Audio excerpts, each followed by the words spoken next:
Welcome to Grandma's kitchen. வாழ்க வளமுடன், வாழ்க பல்லாண்டு. நான் உங்ககிட்ட ஒரு கேள்வி கேட்கட்டுமா? இதுக்கு ரொம்ப கஷ்டப்பட்டு யோசித்து பதிலை சொல்ல வேண்டாங்க. அப்படியே ரிலாக்ஸாக பதில் தெரிஞ்சதுன்னா நம்மளோட கமெண்ட் செக்ஷனில் போட்டு விட்டுருங்க. வெயிலானாலும் மழையானாலும் சஃபர் ஆகாத வெஜிடபிள் எதுன்னு சொல்லுங்கள் பார்க்கலாம். இன்னைக்கு நம்ம பார்க்க போகிறது ஒரு ரவா இட்லி. இந்த ரவா இட்லி நம்ம செஞ்சு கொஞ்சம் நிறைய பாக்ஸில் போட்டு வச்சுக்கிட்டோம்னா அது ஒரு மாதத்துக்கு கூட நல்லா இருக்கும். அடுப்பில் வானலி வச்சாச்சுங்க. வானலியில் நல்லா ஒரு 2 ஸ்பூன் இருக்கிற மாதிரி எண்ணெய் ஊற்றிக்கலாம். பாருங்கள், நல்லா இருக்கிற மாதிரி எண்ணெய் ஊற்றிக்கலாம். அதில் 1 ஸ்பூன் இருக்கிற மாதிரி கடுகு போட்டுடலாம். 1 ஸ்பூன் இருக்கிற மாதிரி கடுகு போட்டுடலாம். ஒரு 2 ஸ்பூன் இருக்கிற மாதிரி உளுத்தம்பருப்பு போட்டுடலாங்க.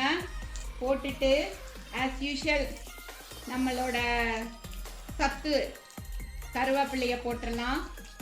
அப்புறம் ஒரு 3 மிளகா பொடியாக கட் பண்ணி வச்சுருக்கேன், அதையும் போட்டுடலாங்க. போட்டுட்டு இந்த பச்சை மிளகா கருவேப்பிலையில் இருக்கிற தண்ணி சவுண்டு போகிற வரைக்கும் ஃப்ரை பண்ணிக்கலாம். ஏன்னா இதை நம்ம 1 மந்த்துக்கு கூட ஸ்டோர் பண்ணி வச்சுக்கலாம். இந்த ஒரு மிக்ஸ்லேயே நம்ம கிச்சடியும் பண்ணலாம். இந்த மிக்ஸை அப்படியே எடுத்து வச்சோம்னா எமர்ஜென்சிக்கு இதிலிருந்து 1 கப் அளவு எடுத்து அதுக்கு ஒரு 2.5 கப் அளவு தண்ணி ஊற்றி கிச்சடியும் பண்ணலாங்க. ரவா இட்லியாகவும் பண்ணிக்கலாம், கிச்சடியாகவும் பண்ணிக்கலாம். ரொம்ப இது யூஸ்ஃபுல்லான ஒரு விஷயங்க. பாருங்க, இப்போ இதில் தண்ணி சத்தெல்லாம் நல்லா அடங்கிருச்சு.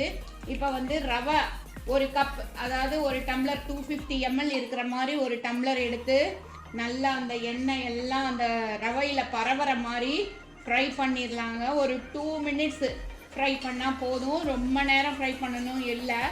ஏன்னா நம்ம எல்லாருமே வாங்கிறது டபுள் ரோஸ்டட் ரவை தான் வாங்கிட்டு இருக்கோம் இல்லையா? அதனால் இது ரொம்ப நேரம் ஃப்ரை பண்ணி அப்படியே கொஞ்சம் கலர் சேஞ்ச் ஆகிற அளவுக்கு ஃப்ரை பண்ணணும்னு கிடையவே கிடையாது. ரவை நல்லா அந்த எண்ணெயோட நல்லா கலந்து ஓரளவு சூடானால் போதுங்க. அந்த அளவு கரெக்டாக 2 மினிட்ஸ் தான் ஆகும், அதுக்கு மேலே ஆகாது. கலந்துடலாம். கலந்துட்டு அதுக்கப்புறம் இது கூட இன்னொரு இன்க்ரீடியன்ட் சேமியா. பாருங்கள், 1 கப் அளவு எவ்வளோ எடுக்கிறோமோ ரவை அதே அளவு சேமியா போட்டுக்கலாம். அப்போ இது ஒரு டேஸ்ட் கொடுக்கும். ஒரு பார்க்குறதுக்கும் ஒரு சூப்பராக இருக்கிற மாதிரி இருக்கும். ஆனால் ஒரு டேஸ்ட்டும் கொடுக்குங்க. இந்த ரெண்டும் மீடியம் ஃப்ளேமில் அடுப்பை வச்சுக்கலாம். வச்சுக்கிட்டு இந்த ரெண்டும் நல்லா கலந்து வர்ற மாதிரி அடுப்பில் கலக்குனா போதும். ரொம்ப நேரம் கலக்கணும்னு தேவையில்லை. ஏன்னா நம்ம இப்போ எல்லாருமே வாங்கிறது ரோஸ்டட் வெர்மிஸ்லி அண்ட் ரோஸ்டடு ரவா தான். அதனால் இதை நம்ம ரொம்ப நேரம் ரோஸ்ட் பண்ணணும்னு சொல்லிட்டு அவசியம் கிடையாது. நிறைய பேர் பார்த்துட்ருக்கீங்க, நல்லா சப்போர்ட் பண்ணிகிட்ருக்கீங்க. பார்க்குறவங்க எல்லாம் ஒரு சப்ஸ்கிரைப் பட்டனை தட்டி விட்டுருங்க. அதில் உங்களுக்கு பெல் ஐக்கான் எல்லாமே வருங்க. அந்த பெல்லையும் தட்டி விட்டுட்டு ஒரு ஆளையும் போட்டுட்டிங்கன்னா உங்களுக்கு தினம் நோட்டிஃபிகேஷன் வந்துடும். நம்மளோட சேனலை நல்லா பார்த்துட்டே இருக்கலாங்க. தேங்க்ஸ் ஃபார் வாட்சிங் அவர் கிராண்ட்மாஸ் கிச்சன். உங்களோட சப்போர்ட்டுக்கு ரொம்ப நன்றி. என்னங்க, நான் இதில் கேட்ட கேள்விக்கு பதில் தெரிஞ்சிருச்சுன்னா கமெண்ட் செக்ஷனில் சொல்லிடுங்க. மினிட்ஸ் ஃப்ரை பண்ணிட்டோங்க, போதும். இதுக்கு தேவையான அளவு இப்போ உப்பை போட்டுடலாம். உப்பு போட்டுட்டு இதை அப்படியே ஒரு கலக்கி கொஞ்சம் சூடு ஆற வச்சிடலாங்க.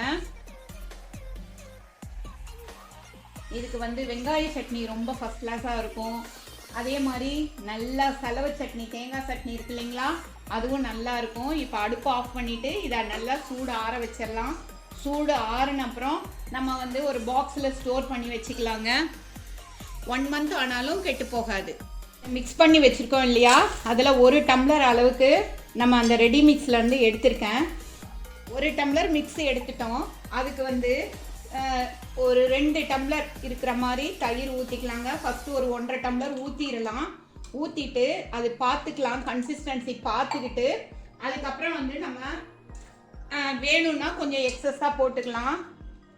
ஆனால் மோஸ்ட்லி ஒரு 2 டம்ளர் அளவு கண்டிப்பாக பிடிக்கும். பாருங்கள், கொஞ்சம் திக்காக இருக்குது, அதனால இன்னும் கொஞ்சம் ஊற்றிடலாம். நம்ம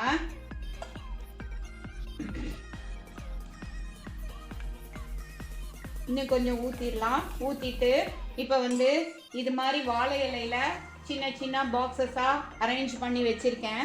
இந்த வாழை இலையில் ஊற்றினோம்னா அதை பாதி அளவுக்கு ஊற்றினா போதும்.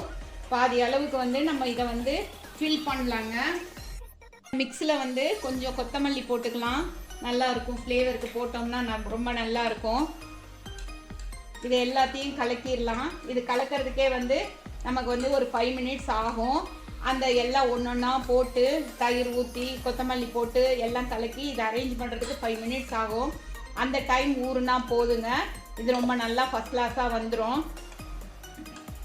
பாருங்கள், இப்படி எடுத்து ஒரு பாதி அளவு இதில் ஊற்றினா போதும். ஊற்றினோம்னாவே ஃபுல்லாக வந்துருங்க நமக்கு. அப்படி கலக்கி கலக்கி ஊற்றினோம்னா தான் நல்லா சேமியாவும் ரவையும் கலந்து வரும். இல்லாட்டினா ஏதாவது ஒன்று கீழே அப்படியே தங்கி நின்றும். அதனால் வந்து நல்லா கலக்கி கலக்கியே தான் ஊற்றணும். அப்போ தான் வந்து ரெண்டுமே டேஸ்ட் ஈவனாக வருங்க நம்மளுக்கு. இதில் பாதி அளவு தான் நான் இப்போ ஊற்றிருக்கேன் பாருங்கள். இது 10 மினிட்ஸ் வேக வைக்கணும். அப்போ தான் நல்லா வெந்து வரும். நல்லா 10 மினிட்ஸ் பாயில் பண்ணலாங்க. இப்போ வந்து அடுப்பில் ஆல்ரெடி நான் குக்கர் வச்சுட்டேன். அதில் வச்சு 10 மினிட்ஸ் வேக வச்சு எடுக்கலாம். பாருங்கள், சூப்பராக நம்மளோட ரவா இட்லி எவ்வளோ அழகாக வெந்து வந்திருக்குன்னு பாருங்கள். இதை இப்படியே கவுத்து இப்படி எடுத்தோம்னா அப்படியே சூப்பராக வந்துடும். சூப்பரான சுவையான ஒரு ரவா இட்லி நம்மளுக்கு நல்ல ஒரு ஹைஜீனிக்காக ரெடி ஆயிடுச்சு. பாருங்கள் எவ்வளோ அழகாக ஸ்கொயராக வந்திருக்குன்னு பாருங்கள். ஒரு சூப்பரான சுவையான ரவா இட்லி நம்மளுக்கு ரெடி ஆயிடுச்சு. அது கூடவே வந்து கொத்தமல்லி நிறைய போட்டு அரைச்ச ஒரு தேங்காய் சட்னிங்க பாருங்கள்.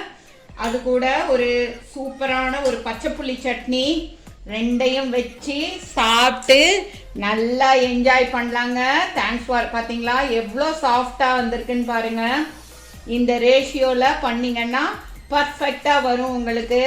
இந்த வெங்காய சட்னி கொஞ்சம் வச்சு இந்த தேங்காய் சட்னியை கொஞ்சம் வச்சு இப்படி சாப்பிட்டோம்னா அடட டேஸ்ட் அவ்வளோ ஃபர்ஸ்ட் கிளாஸாக இருக்குங்க. தேங்க்ஸ் ஃபார் வாட்சிங் அவர் கிராண்ட்மாஸ் கிச்சன். தேங்க்யூ.